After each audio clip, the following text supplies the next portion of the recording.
Hello everyone. Today we are going to discuss Unit 9, that is financial considerations. Basically ਆਪਾਂ ਇਹਦੇ ਵਿੱਚ ਇਹ ਦੇਖਾਂਗੇ ਕਿ ਸਾਨੂੰ ਅਗਰ ਆਪਾਂ ਬਿਜ਼ਨਸ ਚਲਾ ਰਹੇ ਹਾਂ, ਠੀਕ ਹੈ, ਤਾਂ ਬਿਜ਼ਨਸ ਵਿੱਚ ਸਾਨੂੰ ਕਿਹੜੀ ਫਾਈਨਾਂਸ ਰਿਲੇਟਡ ਆਪਾਂ ਦੇਖਦੇ ਹਾਂ, ਕੰਸੀਡਰੇਸ਼ਨ ਕਰਦੇ ਹਾਂ ਕਿ ਸਾਨੂੰ ਕਿੰਨਾ ਪ੍ਰੋਫਿਟ ਹੋ ਰਿਹਾ ਹੈ, ਕਿੰਨੇ ਲਾਸਸ ਹੋ ਰਹੇ ਹੈ, ਸਾਡੇ ਕੰਪਨੀ ਵਿੱਚ ਐਸੈਟਸ ਕਿੰਨੇ ਹੋ ਰਹੇ ਨੇ, ਸਾਡੇ ਕੰਪਨੀ ਵਿੱਚ ਲਾਇਬਿਲਿਟੀਜ਼ ਕਿੰਨੀਆਂ ਨੇ, ਸਾਡੇ ਇਨਫਲੋ ਆਫ ਕੈਸ਼ ਕਿੰਨਾ ਹੈ, ਆਊਟਫਲੋ ਆਫ ਕੈਸ਼ ਕਿੰਨਾ ਹੈ, that we will discuss in this chapter. So पहली चीज़ financial statements. What is financial statements होंगे कि ने financial statements are necessary sources of information about companies for a wide variety of users. कहते जो financial statements है एक source of information है, एक बहुत अच्छा सोर्स ऑफ इन्फॉर्मेशन है कि कंपनीज जो है जो बहुत यूजर्स ने कंपनी के जिमें हो गए थोड़े क्रेडिटर्स हो गए, अगर तुम कोई थोड़े लैंडर्स है, क्रेडिटर्स ने या थोड़े इन्वेस्टर्स हो गए, ठीक है, बहुत फाइनेंशियल यूजर्स ने दे उन्होंने वास्ते की है एक सोर्स ऑफ एक बेटर सोर्स ऑफ इन्फॉर्मेशन थोड़ा ये फाइनेंशियल स्टेटमेंट्स प्रोवाइड करते हैं. बिकॉज फाइनेंशियल स्टेटमेंट हर तरह की आई थोड़े बैलेंस शीट आ जाती है, थोड़ी इनकम स्टेटमेंट आ जाती है, प्रॉफिट लॉस अकाउंट आ गया, कैश फ्लो स्टेटमेंट आ गया, that will be discuss further. तो ये सारी स्टेटमेंट सानू रिवील करदियां ने साडे खर्चे किन्ने हो रहे हैं, थोड़े एक्सपेंसिस, रेवेन्यूज किन्नियां ने, इनकम सोर्स की है, ठीक है, सारे एसेट्स किन्ने हैं, लाइबिलिटीज़ किन्नियां ने, या सारे इनफ्लो ऑफ कैश किन्ना हो रहा है, आउटफ्लो ऑफ कैश किन्ना हो रहा है. So that it is covered in financial statements. So those who use financial statements information include की होंदा है, कंपनी मैनेजमेंट टीम्स होंदियां ने, इन्वेस्टर्स हो गए, क्रेडिटर्स हो गए, government oversight agencies and internal revenue service. So users of financial statement information do not necessarily need to know everything about accounting to use the information in basic statements. They are saying कि अगर ज़रूरी नहीं है कि अगर सानू हर एक चीज़ बारे पता होना चाहिए अगर आप फाइनेंशियल स्टेटमेंट यूज़ कर रहे हैं, नो, ठीक है. So we need not to know कि आप सानू हर एक इन्फॉर्मेशन पता हो, ठीक है. अगर सानू बेसिक नॉलेज भी होएगी, अगर सानू बेसिक कंसैप्ट्स भी पता होंगे, that are more than sufficient. असी वो फाइनेंशियल स्टेटमेंट्स नू समझ सकते हैं, उन्होंने यूज़ कर सकते हैं. नैक्सट आ गया की फाइनेंशियल स्टेटमेंट आंदियां ने. पहली चीज़ आ गई बैलेंस शीट. बैलेंस शीट में की होंगे, ये होंगे एसेट्स ते लाइबिलिटीज़. एसेट्स मतलब जो कंपनी खुद ओन कर रही है, ठीक है, दैट मीनस जिदा सानू प्रॉफिट कमिंग ईयर्स भी मिलेगा, that is your assets. What are liabilities मतलब जो कंपनी ऊपर जिस चीज़ का उधार है, ठीक है, उन्होंने आप कहने लाइबिलिटीज़, ठीक है. सो लाइबिलिटी साइड में एक ओनर्स इक्विटी भी आती है. ओनर्स इक्विटी का मतलब है ओनर ने अपनी कंपनी में इन्वेस्ट किया है, ठीक है, बिजनेस इन्वेस्ट किया उन्हें, ठीक है. सो वो पैसे भी एक लाइबिलिटी क्यों है, कहते आप पढ़ते हैं एक अकाउंटिंग का कंसैप्ट है कि बिजनेस ते बिजनेस ओनर दो सैपरेट चीज़ा ने, ठीक है. अगर मैं पैसे इन्वेस्ट कर रही हाँ तो मैनू और टाइम बाद पैसे वापस करने पैने, ठीक है. That means business which business owner and business they are two separate things. So आप पढ़ते भी हैं बिजनेस सैपरेट एंटिटी कंसैप्ट, ठीक है. बिजनेस एंटिटी कंसैप्ट यही होंगे कि दोनों चीज़ा सैपरेट ने. सो बैलेंस शीट में आप एसेट साइड लिखते हैं कि जो साढ़े को चीज़ा ओन है, ठीक है, जो साको एसेट्स है, एंड लाइबिलिटी साइड है जो साड़ियाँ liabilities, that means we have to pay to others, ठीक है. Next the balance sheet must be balance. That means आप कहने हैं कि बैलेंस शीट आप जो भी प्रिपेयर कर रहे हैं, ठीक है, that should be balance, right. That's why उसका नेम भी क्या है, balance sheet. That means asset side should be equal to liability side. So it is a proforma of balance sheet कि आप इसनों आप बैलेंस शीट में दो वे ना प्रिपेयर कर सकते हैं, ईदर वर्टिकल फॉर्म और हॉरिजॉन्टल. सो वर्टिकल मीनस यही थोड़ा है, वर्टिकल या हॉरिजॉन्टल कोई भी वे आप बैलेंस शीट प्रिपेयर कर सकते हैं. सेकेंड कंसैप्ट कम सेकेंड आँदी चीज़ थोड़ी स्टेटमेंट आती है financial statement, that is your income statement. Income statement थानू शो करता है कि साडे फर्म के रेवेन्यूज़ किन्ने है ते एक्सपेंसिस किन्ने है, ठीक है. सो कि आप देखते हैं अगर आप कहने कि बैलेंस शीट में आप लैफ्ट राइट साइड आप लाइबिलिटीज़ लिखते हैं, राइट साइड ऐसे लिखते हैं. सो इनकम स्टेटमेंट में आप top down terms which use करते हैं, that is your income statement. A basic overview of income statement shows how a manufacturing company might present an income statement. ठीक है, basically income statement आप कह सकते हैं कि हर एक बिजनेस का every firm have different business, ठीक है, हर एक फर्म का डिफरेंट बिजनेस होंगे, ठीक है, डिफरेंट उन्होंने फाइनेंशियल स्टेटमेंट्स प्रिपेयर होंगे, ठीक है. सो लाइक दिस हर एक कंपनी का अलग ओवरव्यू होएगा, बट बेसिकली आप एक कॉमन जो ओवरव्यू ले सकते इनकम स्टेटमेंट का वो है ये वाला परफॉर्मा जो है इनकम स्टेटमेंट का। आप रेवन्यूज लिखते हैं एक्सपेंसिस लिखांगे थोड़े ऑपरेटिंग एक्सपेंसिस मीनस आप जो एक्सपेंसिस बार बार इंकर कर रहे हैं that is your operating expenses, ठीक है। सो रेवन्यूज हो गए, cost of sales that mean सानू कितनी कॉस्ट पै रही है, फिर ऑपरेटिंग एक्सपेंसिस कितने हो रहे हैं, so that we will cover in income statement. Next comes your cash flow statement. So what is cash flow? Cash flow is basically ਆਪਾਂ cash related ਆਪਾਂ items ਨੂੰ discuss ਕਰਦੇ ਕਿ ਤੁਹਾਡਾ inflow of cash ਕਿੰਨਾ ਹੋ ਰਿਹਾ ਹੈ and outflow of cash ਕਿੰਨਾ ਹੋ ਰਿਹਾ ਹੈ, ਠੀਕ ਹੈ। that is your cash flow statement, ਠੀਕ ਹੈ। so cash flow is useful for short run planning, ਠੀਕ ਹੈ। ਆਪਾਂ ਇਹਦੇ ਵਿੱਚ ਦੇਖ ਲੈਂਦੇ ਹਾਂ ਕਿ ਸਾਡੇ inflow of cash ਅਗਰ ਹੋ ਰਿਹਾ ਹੈ, ठीक है। Cash flow statement shows inflow that is sources of cash. अगर अंदर पैसा कंपनी में आ रहा है that is your positive cash flow, अगर पैसा बाहर जा रहा है that is negative cash flow. ਇਹਦਾ ਪਰਫਾਰਮਾ ਇਹ ਹੈ ਕਿ ਆਪਰੇਟਿੰਗ ਐਕਟੀਵਿਟੀਜ਼ ਆਪਾਂ ਕੀ ਲਿਖਦੇ ਹਾਂ, ਤੁਹਾਡੇ ਖਰਚੇ ਕਿੰਨੇ ਹੋ ਰਹੇ ਆ, ਲਾਸਸ ਕਿੰਨੇ ਹੋ ਰਹੇ ਆ, ਆਪਾਂ ਇਹਦੇ ਵਿੱਚ ਲਿਖਦੇ ਹਾਂ ਤੁਹਾਡੀ ਐਸੈਟਸ ਕਿੰਨੇ ਵੱਧ ਰਹੇ, ਲਾਇਬਿਲਿਟੀਜ਼ ਕਿੰਨੇ ਵੱਧ ਰਹੀਆਂ ਨੇ, ਵਾਈਸ ਵਰਸਾ ਆਪਾਂ ਸਾਰਾ ਕੁਝ ਲਿਖਦੇ ਹਾਂ ਆਪਰੇਟਿੰਗ ਐਕਟੀਵਿਟੀਜ਼ 'ਚ। ਇਨਵੈਸਟਿੰਗ ਵਿੱਚ ਆਪਾਂ ਸਿਰਫ अपने फिक्स एसेट्स की गल करते हैं एंड लास्ट अंदर फाइनेंसिंग विच आपां इहदे विच अपने फाइनेंस रिलेटेड थोड़े शेयर कैपिटल कितनी इंक्रीज हो रही डिक्रीज हो रही है, डिविडेंड्स कितनी इंक्रीज हो रही डिक्रीज हो रही है, that we will discuss in cash flow statement. Last financial statement आती है P&L account that is your profit and loss account. सानू प्रॉफिट एंड लॉस अकाउंट तो यही पता लगता है कि सानू कंपनी विच net profits and net losses कितने हुए हैं, ठीक है। So that we consider before preparing profit and loss account we usually make trading profit and loss account. Trading विच मतलब सानू gross profit and gross losses बारे पता लगता है, उस तो बाद आप प्रॉफिट एंड लॉस अकाउंट बनाने जिहदे विच सानू नैट प्रॉफिट या नैट लॉसेस बारे पता लगेगा आफ्टर डिडक्टिंग आर टैक्स वगैरह जो आप डिडक्ट कर दें, then we get to know यार नैट प्रॉफिट्स और नैट लॉसेस। ये कंपोनेंट्स किहड़े ने, सेल्स हो गई, तुहाडी डायरैक्ट कॉस्ट होगी, ग्रॉस प्रॉफिट हो गए, ये सारे तुहाडे आंदे ने प्रॉफिट एंड लॉस अकाउंट विच। Next year that is the proforma of your profit and loss account कि सानू पता लगेगा कि आप लैफ्ट साइड ते हमेशा डेबिट साइड ते आप सारे अपने खर्चे ते लॉसेस पाने, क्रेडिट साइड ते आप सारी इनकम्स ते गेन्स पाने, ठीक है। That this we can see in the proforma as well कि ग्रॉस प्रॉफिट आप क्रेडिट साइड ते पाया एंड ग्रॉस लॉस आप डेबिट साइड ते पाया। सो खर्चे या सारे जो भी एक्सपेंसिस हो रहे हैं, लॉसेस हो रहे हैं, that we put on debit side and gross profit incomes आप सारी आंदियां ने क्रेडिट साइड ते। Next comes application of business ratios, ठीक है। एक आप रेशियोज बिजनेस लगाने वो आप किस तरह डिफरेंट रेशियोज पढ़ांगे, आप लीवरेज रेशियो होगी, प्रॉफिटेबिलिटी रेशियोज होगी। So how we apply in the business a tool used by individuals to conduct a quantitative analysis of information in a company's financial statements.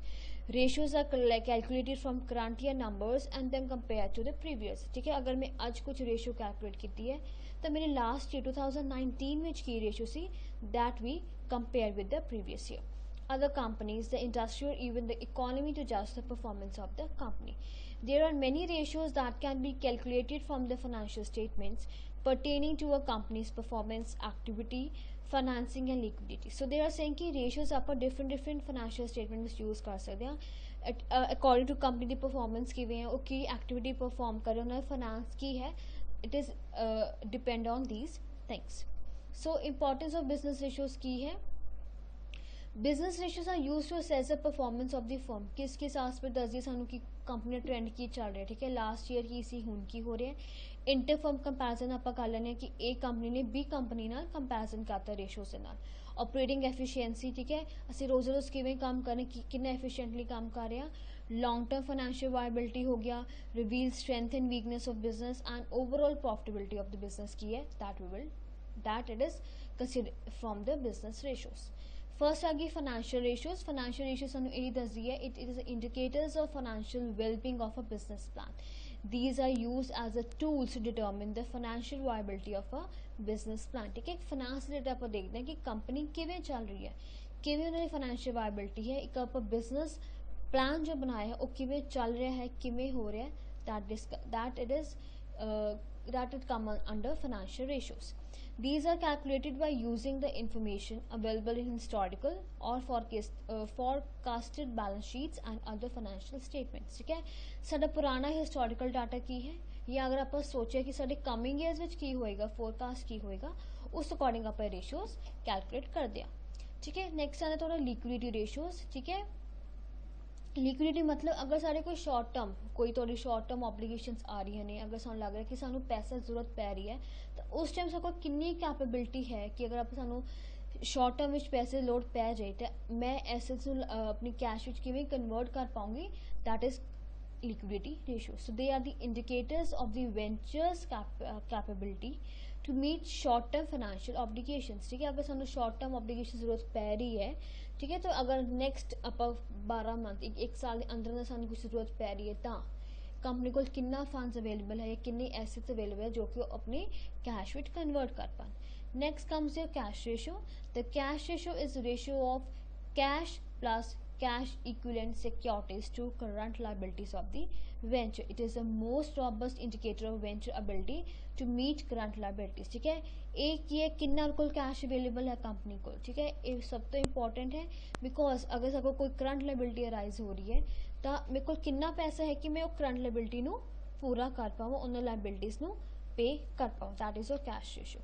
Profitability ratio की है कि company की देखदी है मैंने company में कितनी सक्सैस हो रही है. ठीक है, कितना कंपनी को जनरेटिंग प्रॉफिट्स है और कितना प्रॉफिट जनरेट कर रही है. ठीक है, to gain profits, that is company कितना सक्सैसफुल है. वो विद इन 6 मंथ्स अगर मैं आज 1 लाख रुपये 6 मंथ्स जो कमा रही सी तो अगले साल अगर मैं 1.5 लाख कमा रही हूँ, दैट मीनस ये मैंने प्रॉफिटेबिलिटी रेशियोज दसनगियां कि अगर मैं पहला 6 महीने 1 लाख कमाया, अगले 6 महीने अगर मैं 1.5 लाख रुपये कमा रही हूँ, दैट मीनस मैं 50,000 होर गेन कर लिया. That is your profitability ratio. That means company grow कर रही है, कंपनी डेवलप कर रही है, कंपनी सक्सेसफुल हो रही है. Next comes your operating ratios. Operation ratios यही है कि कंपनी का काम रोज ऑपरेशंस किवें चल रहा है. ठीक है, that is your operating efficiency. Company रोज कितना एफिशिएंटली काम कर रही है, that is your operating ratio. Leverage ratio. These ratios measure financial leverage of the venture to meet financial obligations it has created. Additionally, these indicate the capital structure of the venture and resulted strength and weakness. So they are saying कि which it does this सानू अपने usually debt हो गए, debt equity उधार या ਆਪਾਂ equity shares issue कर ले ਉਹ ਵਾਲੇ ਵਿੱਚ ਆਪਾਂ ਕਰਦੇ ਹਾਂ ਤੇ ਇਹ ਸਾਨੂੰ ਇਹ ਦੱਸਦਾ ਹੈ, ਇਹ indicate ਕਰਦਾ ਹੈ ਕਿ ਕੰਪਨੀ ਦੇ strength या weaknesses ਦੇ positive and weak points ਕਿਹੜੇ-ਕਿਹੜੇ ਆਉਂਦੇ ਆ. ठीक है, सो दे टेल अबाउट अस कि कंपनी किवें काम कर रही है, कितनी सक्सैसफुली काम कर रही है, फाइनैशियल ऑबलीगेशंस नूं किवें मीट कर रही है ते डेट एंड इक्विटी नूं किवें यूज़ कर रही है. नेक्स्ट है source of finance, debt and equity. की सोर्स ऑफ फाइनेंस है. फर्स्ट है creation of internal resources. This source, though mobilized in large size concerns, is little used in small establishment. ठीक है, दैट मीनस आप internal sources आप कहते हैं कि लार्ज नालों आप स्मॉल ऑर्गेनाइजेशन में आप ज़्यादा यूज़ करते हैं. This source comprises provision for taxation, provision for depreciation and reserve fund. The newly started enterprise cannot possibly use this source. कहते डेट एंड इक्विटी का सोर्स कहते आप यूजली स्मॉल ऑर्गेनाइजेशन करदियां ने, अगर कोई न्यू ऑर्गेनाइजेशन हैगी है तो ये यूज़ नहीं कर पाते. नेक्स्ट है टेकिंग पब्लिक डिपॉजिट. ठीक है, जो लार्ज अंडरटेकिंग्स होंदियां ने यूजली पब्लिक तो डिपॉजिट्स ले लेंदियां ने. ठीक है, दैट मीन्स वो डेट ले रही ने, the public are given deposit certificate. Though it is one of the main source of financing for establish concern, it is not at all possible to take up this opportunity for new establishment. कहते ठीक है, जो large organisations ने ये लोगों तो की कर लेने ने अपने पब्लिक डिपॉजिट्स ले लेंदे ने. ठीक है, तो उन्होंने एक सर्टिफिकेट इशू कर देंगे ने. ठीक है, कहते अगर आप मानते हैं कि मेन सोर्स ऑफ है, मेन सोर्स ऑफ फाइनेंस है, पर अगर जो न्यू एस्टैब्लिशमेंट्स ने उन्होंने ये चीज़ पॉसिबल नहीं है. नेक्स्ट है financing by commercial banks. The commercial banks have nowadays met the short-term financial requirements with the supply of finance to the companies. कहते आजकल जो commercial banks ने वो जो थोड़ी companies दी short-term needs ਨੂੰ ਵੀ ਪੂਰਾ ਕਰ ਰਹੀਆਂ ਨੇ, ਉਹਨਾਂ ਦੀ financial requirements ਨੂੰ ਪੂਰਾ ਕਰ ਰਹੀਆਂ ਨੇ. The commercial banks have been supplying short-term capital through discounting of bill, cash credit, advance payment. ठीक है, सो ये सब चीज़ों कह रहे हैं कि वो slowly fulfill कर रही है. नेक्स्ट है financing by financial institution. That means IFC हो गया थोड़ा, IDBI, ICICI, SFC etcetera, they are providing you the finance. ठीक है, सो ये फाइनेंशियल इंस्टीट्यूशंस थोड़ी नीड्स पूरी कर दिया ने. Financing by other investment institutions, होर भी कदे काफ़ी इन्वेस्टमेंट इंस्टीट्यूशंस ने जो ਤੁਹਾਨੂੰ फाइनेंस प्रोवाइड करते हैं, जिमें थोड़ी LIC हो गई, GIC हो गए, Tata Investment Trust, etc. So these are the other investment institutions that provide you the financial help, ये financial aid. Next, personal finance. These include ਹੁੰਦਾ ਕਿ ਇਹਦੇ ਵਿੱਚ cash and personal assets that can be converted into cash. ਜੋ ਸਾਡੇ ਕੋਲ personal assets ਵਗੈਰਾ ਹੈਗੇ ਉਹਨਾਂ ਨੂੰ ਮੈਂ cash ਵਿੱਚ convert ਕਰ ਰਹੀ ਹਾਂ.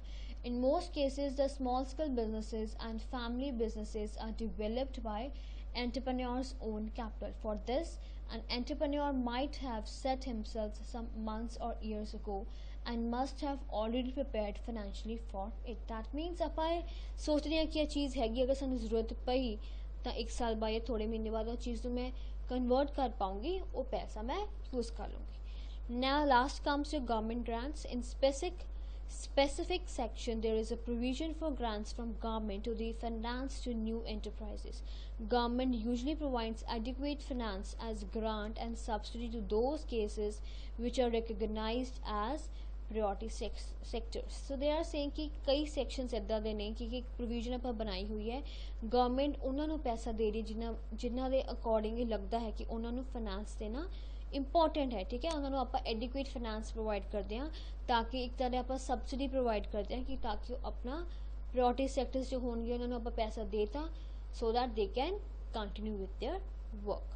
ਸੋ बेसिकली डेट एंड इक्विटी यही है कि आप थोड़ा पैसा इक्विटी शेयर्स इशू करते हैं, थोड़ा पैसा आप उधार ले लिया. That is a combination of source of finance. ठीक है, एक फाइनेंस आप अगर पैसा सानू जरूरत है that is a source of finance आप किवें अपना बिजनेस चला सकते हैं. So that is all about this chapter financial considerations. Thank you.